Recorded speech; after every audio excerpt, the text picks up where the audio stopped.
যারা শ্রমিক মাঠে কাজ করেন, লেবারি কাজ করেন, বিশেষ করে শরীর খাটিয়ে ঘাম ঝরিয়ে পরিশ্রম করেন, তাদের সম্পর্কে ইসলাম বলেছেন, আল্লাহ রাসূল সাল্লাল্লাহু আলাইহি ওয়াসাল্লাম বলেন, আল কাসিবু হাবিবুল্লাহ, যে তারা হচ্ছে শ্রমিকরা, কৃষকরা, যারা ঘাম ঝরিয়ে পরিশ্রম করে তারা হচ্ছে আল্লাহ তাআলার বন্ধু।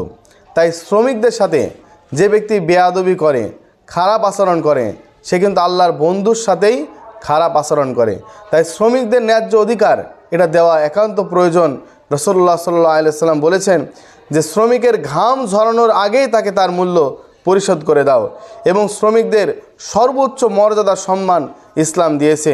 তাই শ্রমিকদের সাথে উত্তম আচরণ করা এবং তাদের পরিশ্রমের মূল্য প্রদান করা, এটাই ইসলামের মৌলিক একটি গুরুত্বপূর্ণ শিক্ষা। আল্লাহ আমাদের আমল করার বোঝার তৌফিক দান করুক।